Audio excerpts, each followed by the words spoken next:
Good morning student, Jyotiba Phule group of education में आपका स्वागत है। कल हमने भूगोल की जो पहली वीडियो थी हमारी कक्षा 12 की, उसके अंतर्गत देखा भूगोल का सामान्य परिचय। सामान्य परिचय के अलावा हमने जो फर्स्ट चैप्टर है उसके बारे में सामान्य जानकारी कि भूगोल है उसका क्या अभिप्राय है और भूगोल है इसका विकास किस प्रकार हुआ।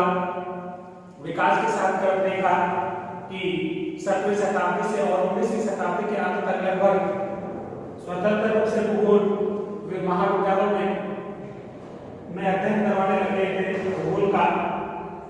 आज हम उसी कड़ी में चलते हुए जैसे कल हमने पढ़ा था पर्यावरणवादी विचारधारा या निश्चयवादी विचारधारा, इसके अलावा संभववाद विचारधारा, तीनों विचारधारा पढ़ी थी, नवनियतिवाद, संभववाद और नवनिश्चयवाद। और तीनों में हमने अलग अलग देखा कि तीनों विचारधाराएं कुछ अलग बताती हैं।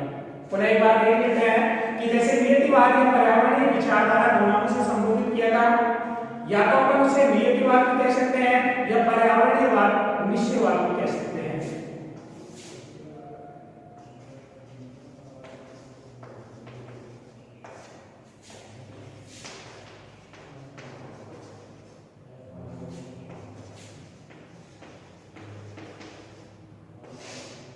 देखिए दोनों नामों से संबोधित किया जाता है, या तो नियतिवाद और या पर्यावरणीय विचारधारा।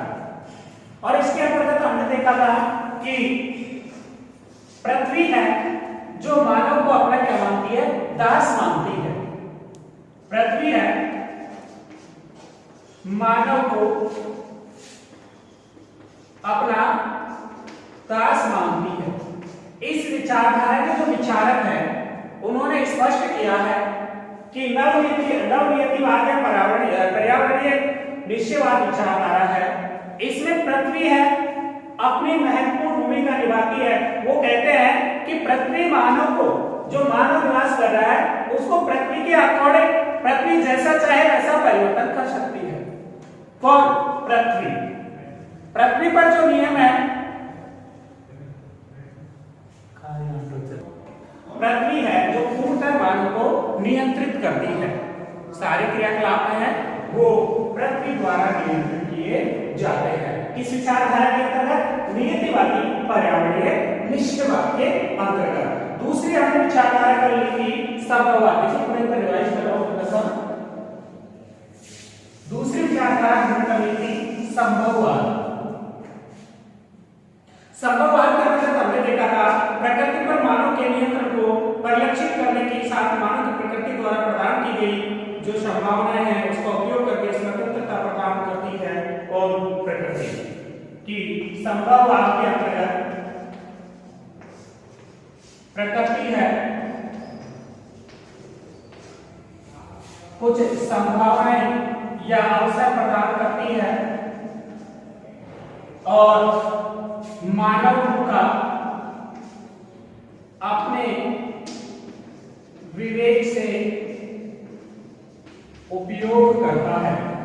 मानव अपने विवेक से क्या करता है, उपयोग करता है। अर्थात इसके अंतर्गत ये कहा गया है कि मानव है अपने विवेक का उपयोग करके पृथ्वी पर क्या कर सकता है, विजय हासिल कर सकता है। मतलब मानव चाहे तो अपने विवेक से प्रकृति जो अवसर प्रदान कर रही है समय समय पर मानव अपने विवेक से उपयोग करके विजय प्राप्त कर सकता है। ये यूं कहें कि पृथ्वी है, इसमें मानव है जो पृथ्वी को अपना क्या मानता है, दास मानता है। पृथ्वी को दास मानता है कौन, मानव। तीसरी विचारधारा के अंतर्गत हमने देखा था जो कि नवनिश्चयवाद विचारधारा के नाम से संबोधित की गई थी। नवनिश्चयवाद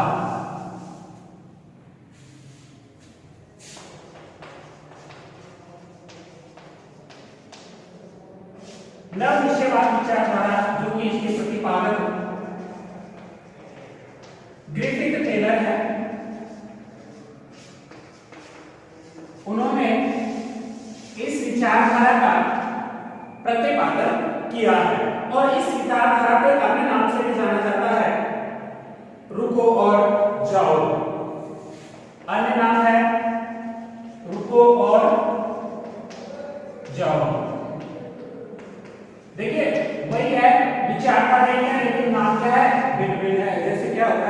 कि किसी विद्यार्थी का घर पे तो नाम अलग होता है और विद्यालय में नाम क्या होता है, अलग होता है, अर्थात दोनों नामों से उसे संबोधित किया जाना चाहता है।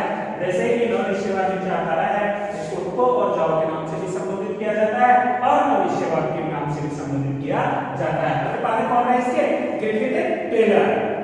इस विचारधारा ने इस पर बल दिया है कि न तो प्रकृति मानव पर नियंत्रण रखती है और न मानव ही प्रकृति पर नियंत्रण रखता है। अर्थात कहने का मतलब यह है कि इस विचारधारा में ना तो पृथ्वी है मानव पर नियंत्रण रखती है, पृथ्वी मानव पर नियंत्रण नहीं रखती है और ना ही मानव पृथ्वी पर नियंत्रण रखता है। दोनों स्वतंत्र रूप से हैं, दोनों क्या है, यहाँ पर स्वतंत्र है। और इन्होंने कहा है कि पृथ्वी अवसर प्रदान करती है, मानव के विवेक से क्या करता है, कार्य करता है। ना तो पृथ्वी मानव की दास है। इस विचारधारा के अनुसार, नवनिश्चयवाद विचारधारा के अनुसार, ना तो पृथ्वी मानव की दास है और ना मानव पृथ्वी का दास है। देखिए बहुत स्वतंत्र है, यहाँ पर ना तो पृथ्वी मानव की दास है और ना मानव पृथ्वी का क्या है, दास है। दोनों क्या है, स्वतंत्र है। ये अवसर प्रदान करती है, उपयोग करते हैं, उपयोग करके अपना विकास करते रहते हैं। वहीं अपन ने पिछले में पढ़ा कि जो नियतिवादी विचारधारा थे उसमें प्रकृति को क्या माना है, मानव का दास माना है, सॉरी मानव को प्रकृति का दास माना है। संभववाद में विचार दाता की अवसर प्रदान करती है और मानव विवेक से उपयोग करता है, लेकिन मानव क्या कर सकता है, उस पर विजय पा सकता है। अर्थात मानव को क्या होता है, उसका प्रकृति को मानव का क्या होता है, दास होता है। लेकिन यहाँ पर दोनों क्या है, स्वतंत्र है। इस प्रकार की तीनों विचारधाराएं पूरी होती है। आगे हम देखते हैं कि मानव भूगोल के उपायों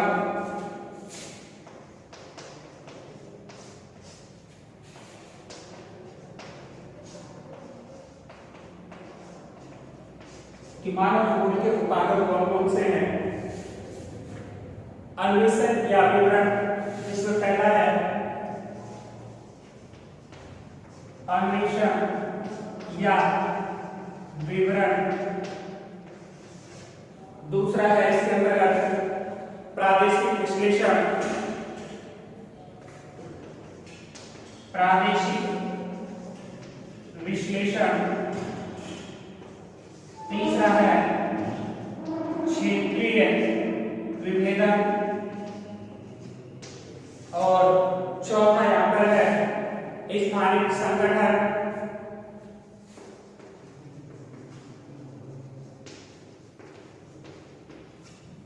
पांचवा इसमें सम्मिलित किया गया है मानवतावादी विचारधारा,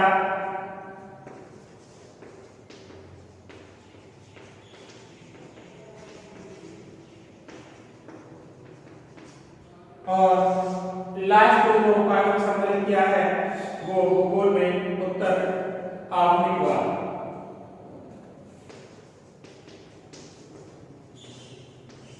उत्तर आधुनिकवाद।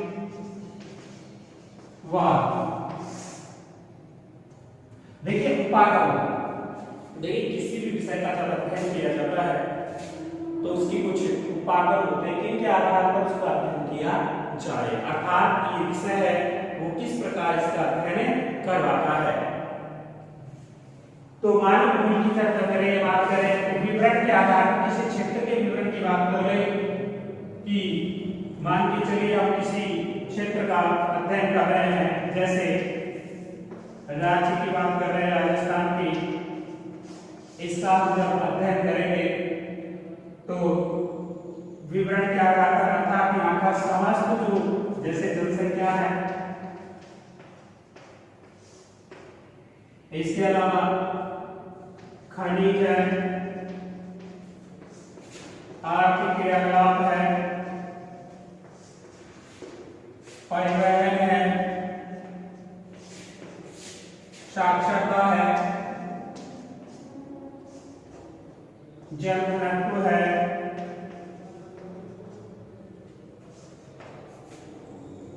इसके अलावा यहाँ का चिकित्सा या सुविधा है, अर्थात विवरणात्मक यहाँ का क्या करेंगे ना, अध्ययन करेंगे। दूसरा है प्रादेशिक विश्लेषण, किसी प्रदेश के बारे में विशेष रूप से, जैसे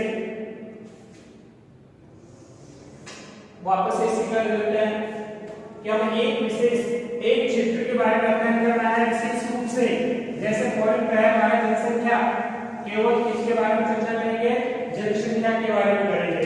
जैसे मूल पॉइंट हमने ले लिया क्या, जनसंख्या।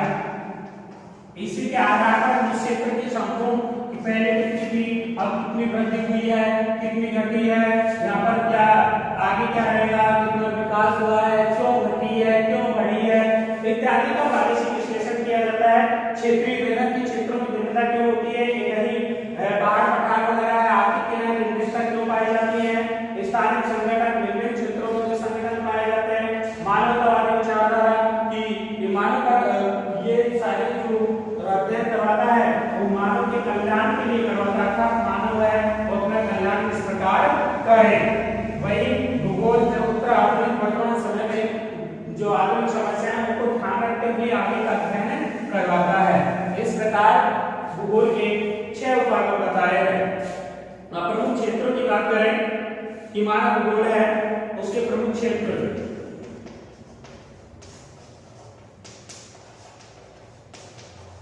मानव भूगोल के प्रमुख क्षेत्र कि कौन कौन से क्षेत्र है जिसमें मानव भूगोल क्या करवाता है, अध्ययन करवाता है। तो मुख्य रूप से जो अध्ययन करवाता है मानव भूगोल, उनमें पहला है सामाजिक भूगोल, सामाजिक भूगोल, दूसरा है नगरीय भूगोल, तीसरा है जनसंख्या भूगोल,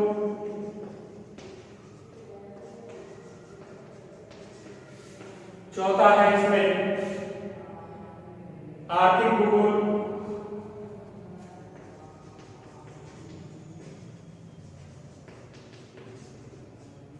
अगला इसमें आवासीय भूगोल जिसे अधिवास भूगोल के नाम से भी जाना जाता है, और लास्ट में रहा इसमें राजनीतिक भूगोल।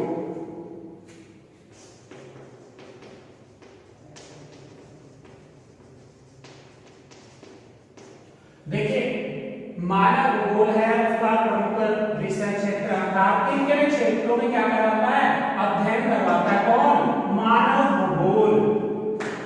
कि मानव भूगोल है उसके प्रमुख क्षेत्र कौन कौन से हैं। प्रमुख क्षेत्र का मतलब यहाँ से तात्पर्य है कि ये किन किन क्षेत्रों में अध्ययन करवाता है। तो सामाजिक भूगोल के रूप में करवाता है, इसके एक शाखा की कई मानव भूगोल की एक शाखा है जिसके अंतर्गत सामाजिक भूगोल का अध्ययन करवाया जाता है, अर्थात वहां का समाज किस प्रकार है। जैसे उदाहरण के तौर पर जनजातियां हैं, जैसे एस्किमो है, बुशमैन है,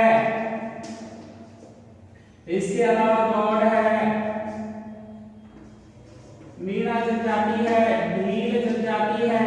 इन सबका अध्ययन सामाजिक अर्थात यहाँ इनका समाज कैसा पाया जाता है, इनकी सांस्कृतिक व्यवस्था कैसी है, इन लोगों का आर्थिक जीवन कैसा है, इन सबका अध्ययन किसके अंतर्गत करवाया जाता है, सामाजिक भूगोल के अंतर्गत। और शाखा किसकी रही, मानव भूगोल की। शुरुआत में बताया था कि दो विभाजित हैं, एक तो क्या हो गया इधर मानव भूगोल और दूसरा क्या हो गया था भौतिक भूगोल। तो हम केवल मानव भूगोल के क्षेत्र की बात कर रहे हैं जिसमें पहला किया अपन क्या, सामाजिक भूगोल का। और सामाजिक में आपको बताया है कि इनका सामाजिक जैसे एस्किमो, बुशमैन, गौड़ है, भील है, कोई भी जनजाति है, उनका सबका अध्ययन किसके अंतर्गत करवाया जाता है, सामाजिक भूगोल के अंतर्गत। अगला है राजनीतिक भूगोल कि राजनीतिक भूगोल है उसमें किसका अध्ययन करवाया जाता है। तो देखिए अपन जब यूं कहें कि किसी देश के बारे में पढ़ते हैं, जैसे भारत के बारे में पढ़ते हैं, तो अपन क्या है कि भारतीय ये पढ़ते हैं कि भारत की सीमाएं किन किन देशों से लगती हैं, कितनी सीमा है, और इसके अलावा किन किन देशों से हमारे जो मैत्रीपूर्ण संबंध है, व्यापार का क्या है, व्यापार किस प्रकार किया जाता है। तो ये किसके अंतर्गत होता है, सारा राजनीतिक भूगोल के अंतर्गत। अब वैसे छोटा रूप ले लेते हैं स्टेट का आ जाएगा अपने किसी राज्य की बात करें अपने की तो राजस्थान की सीमाएं हैं वो किन किन स्टेटों से लगी हुई है, किन किन राज्य से लगी हुई है, किसकी ज्यादा है किसकी कम है, किस क्षेत्र में अधिक खनन होता है, किससे व्यापार अधिक किया जाता है, कितने गया है, तो इन सब का अध्ययन है किसके अंतर्गत कराया जाता है यहाँ पर राजनीतिक भूगोल के अंतर्गत। अगला है नगरीय भूगोल। देखिए अधिवास पढ़ते हैं तो उसमें भी ग्रामीण और नगरीय आता है, जनसंख्या के बारे में पढ़ते हैं तो ग्रामीण और नगरीय आता है। तो स्पष्ट रूप से यहाँ क्या है नगरीय भूगोल का अध्ययन भी किसके अंतर्गत है मानव भूगोल के अंतर्गत, कि नगर का जो पाया जाता है नगरों में सुविधाएं हैं, जनसंख्या है, या फिर यूं कहें कि वहाँ की अर्थव्यवस्था है, वहाँ का जो व्यापार संगठन है, जैसे हम किसी शहर के बारे में पढ़ते हैं मुंबई है, दिल्ली है, इनके बारे में जो संपूर्ण जानकारी हम देते हैं तो किसके माध्यम से नगरीय भूगोल की। जैसे दिल्ली की एक गंदी बस्ती है, मुंबई की धार्मिक गंदी बस्ती, उसके बारे में पढ़ते हैं तो उसकी संपूर्ण जानकारी हमें प्राप्त होती है कि वहाँ पर किस प्रकार की व्यवस्थाएं हैं, किस प्रकार की सुविधाएं पाई जाती हैं, अर्थात नगरों का जिसमें अध्ययन करवाया जाता है वो क्या कहलाता है नगरीय भूगोल कहलाता है। अगला है अपना जनसंख्या भूगोल, कि जनसंख्या भूगोल क्या है। देखिए मानव भूगोल का एक क्षेत्र है जनसंख्या भूगोल। जनसंख्या भूगोल के अंतर्गत कि जनसंख्या क्या है या जनसंख्या किसे कहते हैं, जैसे मैं सामान्य बता दूं कि किसी क्षेत्र में कोई क्षेत्र है उसमें पाए जाने वाले जो लोग हैं व्यक्ति हैं उनकी संख्या और उन लोगों में क्या पाई जानी चाहिए प्रजनन क्षमता पाई जानी चाहिए। एक निश्चित क्षेत्र है, एक निश्चित क्षेत्र में निवास करने वाले जो लोग हैं और उन लोगों में प्रजनन क्षमता पाई जाती है तो उसमें निवास करने वाले लोग हैं उनको हम क्या कहते हैं जनसंख्या कहते हैं। तो जनसंख्या का अध्ययन भी मानव भूगोल के अंतर्गत करवाया जाता है और जनसंख्या के अंतर्गत जैसे वृद्धि है, घनत्व है,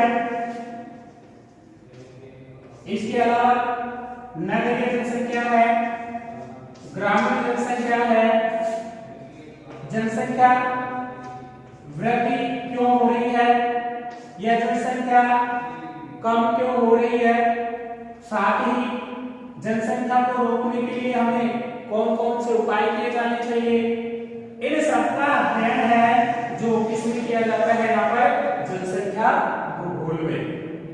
आगे है आर्थिक भूगोल। क्या आर्थिक भूगोल की किसका है क्षेत्र मानव भूगोल का, अर्थात मानव भूगोल के अंतर्गत ही अध्ययन करवाया जाता है आर्थिक भूगोल का। आर्थिक से मतलब आय व्यय अर्थात व्यापार से संबंधित है, जैसे परिवहन या एक राज्य से दूसरे राज्य में व्यापार, आय का ब्यूरो, इन सब का अध्ययन है भूगोल के अंतर्गत। हम सामान्यतः देखते हैं कि मुख्य रूप से है आर्थिक से संबंधित, जैसे कृषि है, परिवहन है,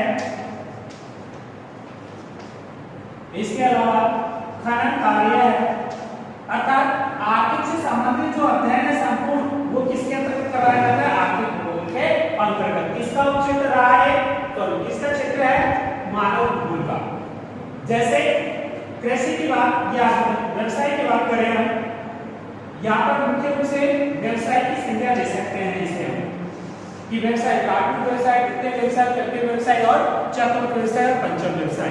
इन व्यवसायों के आधार पर ही हम व्यवसायों का निर्धारण, जैसे प्राथमिक व्यवसाय है, इसे कहेंगे प्राथमिक व्यवसाय। जिस व्यवसाय में प्राथमिक व्यवसाय में जिस व्यवसाय में ग्रामीण या यूं कह सकते हैं ग्रामीण लोगों द्वारा जो व्यवसाय किया जाता है उसे प्राथमिक व्यवसाय कहें, या फिर यूं कहें कि प्राथमिक व्यवसाय के अंतर्गत पर्यावरण से सीधे तौर पर जो हमें प्राप्त होता है उसमें हम कुछ भी परिवर्तन नहीं करते हैं, जो का जो उपयोग कर लेते हैं। जैसे आदि मानव की बात करें उस समय उदर पूर्ति के लिए, अपनी पेट पूजा के लिए वो लोग कंदमूल फल का प्रयोग करते थे। वो जाते थे और क्या करते थे जंगलों से इकट्ठा करते थे और अपना भोजन कर लेते थे। तो इसी प्रकार प्राथमिक व्यवसाय के अंतर्गत मुख्य रूप से क्या होता है, प्रकृति से जो प्रदान हुआ है सीधे तौर पर हमने क्या किया है, उपयोग किया है। जैसे आखेट है, आखेट को सम्मिलित करेंगे, इस आखेट का मतलब यहाँ पर शिकार से है कि शिकार करना है, उसे आखेट कहा गया है। इसके अलावा मछली पालन है, आदिम कृषि है, आदिम कृषि को भी इसी के अंतर्गत हम रखेंगे।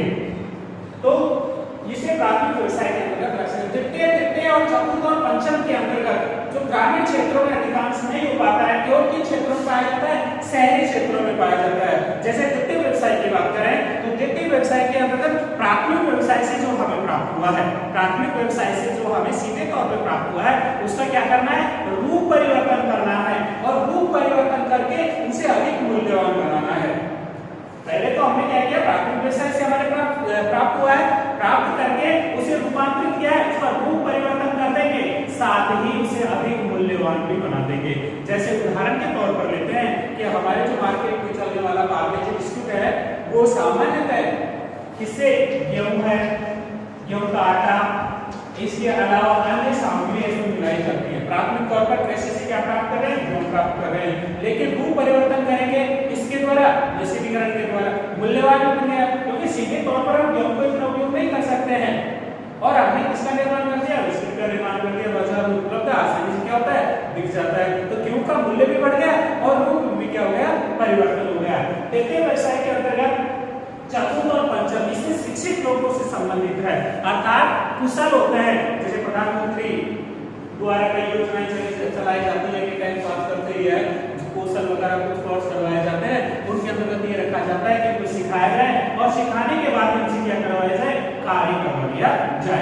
अर्थात वो कुशल कार्य जैसे दो तरह के होते हैं, जैसे बाजार में बैठने वाले मिस्त्री हैं दो तरह के, एक तो पूरे क्या है प्रशिक्षण लेके आते हैं और एक होते हैं कि शुरू से वो कार्य करने लग जाते हैं, जो धीरे धीरे क्या होता है उनमें कि कार्य कुशलता प्राप्त हो जाती है। अब परीक्षण में नहीं उनके पास, वो प्रशिक्षित नहीं है, उनके पास पहले से सिखाया नहीं गया है, लेकिन वो प्रैक्टिकल करके वही सीख पा रहे हैं। तो एक तो हुए कुशल और एक हुए अर्धकुशल। अब उनको अर्धकुशल के अंतर्गत रखेंगे, कुशल के अंतर्गत कौन रहेंगे, जिन्होंने प्रशिक्षण प्राप्त किया है उनको रखेंगे। इस तरह तृतीय चतुर्थ और पंचम में उनको सम्मिलित किया जाता है। आवासीय भूगोल के अंतर्गत देखिए, वापस से रिपीट कर रहा हूं, मानव भूगोल के प्रमुख क्षेत्र पढ़ रहे हैं कि किन किन क्षेत्रों में मानव भूगोल अध्ययन करवाता है। तो लास्ट वाला हमारा पॉइंट है आवासीय या अधिवास। सामान्यतः आवास या अधिवास उसे कहा जाता है जो लोगों द्वारा अपनी आवश्यकता अर्थात अपने रहने के लिए उसका उपयोग किया जाए, जरूरतमंद वस्तुओं रखने के लिए। और जैसे प्राचीन काल में लोग क्या करते थे, पेड़ के ऊपर या फिर कुछ झोपड़ियां बनाकर अपना आवास बना लेते थे और उनमें क्या करते थे, निवास करते थे। कालांतर में क्या हुआ, जैसे जैसे समय परिवर्तन हुआ और समय के अनुसार उन्होंने भी क्या हुआ, अपने आवासों का रूप परिवर्तन करना प्रारंभ कर दिया। आज हम देखते हैं कि आवास मुख्यतः दो रूपों में देखे जाते हैं, एक तो होते हैं ग्रामीण अधिवास और दूसरे होते हैं नगरीय अधिवास। ग्रामीण अधिवास और नगरीय अधिवास, दो तरह के अधिवास देखे जाते हैं। जैसे हमने बात की थी प्राथमिक व्यवसाय की, तो प्राथमिक व्यवसाय कहाँ किया जा रहा था, ग्रामीण क्षेत्रों में किया जाता था। और ग्रामीण क्षेत्रों में जो अधिवास पाए जाएंगे वो कैसे होंगे, ग्रामीण अधिवास होंगे। अर्थात इन अधिवासों में क्या होगा कि जनसंख्या कम पाई जाएगी, किसके अकॉर्डिंग, वहां के भूमि या क्षेत्रफल के अकॉर्डिंग। अर्थात भूमि तो अधिक पाई जाएगी लेकिन जनसंख्या क्या पाई जाएगी, कम पाई जाएगी। साथ ही ये लोगों की सुविधाएं हैं वो क्या होगी, यहाँ पर कम होगी। इनके अधिवास हैं वो छिद्रे मिलेंगे, बिखरे हुए मिलेंगे, प्रकीर्ण अवस्था में मिलेंगे, क्योंकि ये अपने अधिवासों का निर्माण कहाँ पे करते हैं, कि जैसे कृषि कार्य करते हैं और कृषि करेंगे तो सामान्यतः हम जानते हैं कि अपने अधिवास कहाँ बनाएंगे, खेतों में बनाएंगे, जहाँ बाढ़ का पानी ना आ सके, इनको सुविधाएं मिल सके। अर्थात जो ऊंचा वाला भाग होगा खेत में वहीं पर अपने क्या बना लेते हैं, अधिवास बना लेते हैं। अर्थात कुल मिला के कह सकते हैं कि इन अधिवासों में, ग्रामीण अधिवासों में जनसंख्या कम पाई जाती है, जनसंख्या घनत्व भी कम पाया जाता है और सुविधाएं भी नहीं पाई जाती है। मुख्यतः ये नगर के आसपास वाले क्षेत्रों से ही अपनी सुविधाएं प्रदान करते हैं। दूसरी बात करें हम नगरीय अधिवास की, कि नगरीय अधिवास सामान्यतः इनमें क्या होता है कि क्षेत्रफल तो क्या पाया जाता है, कम पाया जाता है और जनसंख्या क्या पाई जाती है, अधिक पाई जाती है। जनसंख्या का घनत्व भी अधिक पाया जाता है। साथ ही यहाँ पर जो अधिवास होते हैं सघन अवस्था में पाए जाते हैं। जैसे हम बात करें मुंबई की धारवी बस्ती की, तो मुंबई की धारवी बस्ती में यूं कहें कि पीने के लिए पानी उपलब्ध नहीं हो पाता है, स्वच्छ पानी। वो लोग पानी के लिए भी आए दिन झगड़ते रहते हैं। सुविधाओं के लिए तौर पर उनके लिए रोशनी की व्यवस्था नहीं होती है, यहाँ तक कि शौचालय की व्यवस्था भी नहीं पाई जाती है। वो लोग शौच के लिए भी जैसे रेल की पटरियां हैं या फिर अन्य छोटे छोटे जो उनकी साइड में जगह होती है वहीं पर वो लोग जाते हैं। पूर्णतः कुपोषण के शिकार हो जाते हैं। ये लोग कौन से होते हैं? जो ग्रामीण क्षेत्र से व्यवसाय के लिए शहरी क्षेत्रों में जाते हैं रोजगार की तलाश में, क्योंकि मैंने पहले बताया आपको कि ग्रामीण क्षेत्रों में सुविधाएं नहीं पाई जाती है, रोजगार का अभाव पाया जाता है। तो ये लोग क्या यहाँ से पलायन करते हैं, कहाँ? नगरों की ओर। और नगरों में जाएंगे तो मुख्य नगर में तो निवास करते नहीं है, क्योंकि वहां पर इनका रोजगार नहीं है। और रोजगार मिल जाए तो यहाँ का जो इनका खर्चा है, यूं कहें कि इनको जो सुविधा है, आवासीय व्यवस्था है, वो नहीं मिल पाती है। अतः ग्रामीण से सटे हुए क्षेत्रों में ये लोग अपना कच्ची बस्ती बनाते हैं, जिसमें लोग क्या है सुबह काम पे जाते हैं, शाम को काम करके आते हैं और उनमें अपने रात गुजारा कर लेते हैं। धीरे धीरे इनकी संख्या बढ़ जाती है। संख्या बढ़ने के साथ ये लोगों की सुविधाएं कम होने लग जाती है और सामान्यतः इनके अनेक प्रकार की बीमारियां हो जाती है। तो हमने देखा ग्रामीण अधिवास और नगरीय अधिवास। तो मुख्यतः हमने शब्दों पढ़े यहाँ पर इसके मानव भूगोल के प्रमुख क्षेत्र। देखिए वापस से रिपीट कर रहा हूँ, सामाजिक भूगोल जिसके अंतर्गत अपन ने बात की थी ऐसी को उसमें गौड़ इनकी जनजातियों की जो सांस्कृतिक सामाजिक या पारिवारिक जो स्थिति है उनका अध्ययन करेंगे। दूसरी बताया मैंने राजनीतिक भूगोल, जिसमें उदाहरण दिया आपको भारत का कि भारत है अन्य जैसे देशों से संपर्क है, अन्य देशों से सीमाएं जुड़ी हुई हैं, उन देशों की सीमाओं के साथ हमारे कैसे संबंध है, मैत्रीपूर्ण है या फिर अन्य, उन सबका अध्ययन किसमें करते हैं? राजनीतिक भूगोल में। नगरीय भूगोल के अंतर्गत नगरों में सुविधाएं पाई गई है, किस प्रकार का परिवहन है या अन्य जो सुविधाएं हैं उन सबका अध्ययन किसके अंतर्गत होगा? नगरीय भूगोल के अंतर्गत। इसके अलावा जनसंख्या भूगोल के अंतर्गत हमने किया जनसंख्या वृद्धि, जनसंख्या घनत्व, और इसके अलावा जनसंख्या कम क्यों है, लिंग अनुपात कम क्यों है, या फिर अधिक क्यों है, या फिर यूं कहें कि प्रसव के समय बढ़ने वाले आकार विभिन्न प्रकार की जनसंख्या संबंधी आंकड़े का सबका अध्ययन जनसंख्या भूगोल के अंतर्गत किया जाता है। आर्थिक भूगोल के अंतर्गत आपको बताया व्यवसाय से संबंधित प्राथमिक, द्वितीय, चतुर्थ और पंचम व्यवसाय से, साथ ही आवासीय भूगोल का आपको बताया ग्रामीण और नगरीय आवासीय से। आगे हम बात करते हैं उप क्षेत्र की। देखिए यहाँ तो हमने बात किया उप क्षेत्र की, अब बात करेंगे हम उप क्षेत्र की कि मानव भूगोल के उप क्षेत्र कौन कौन से है। कि मानव भूगोल है उप क्षेत्रों के आधार पर कौन कौन से अध्ययन करवाता है। तो पहला उप क्षेत्र है सामाजिक कल्याण का भूगोल।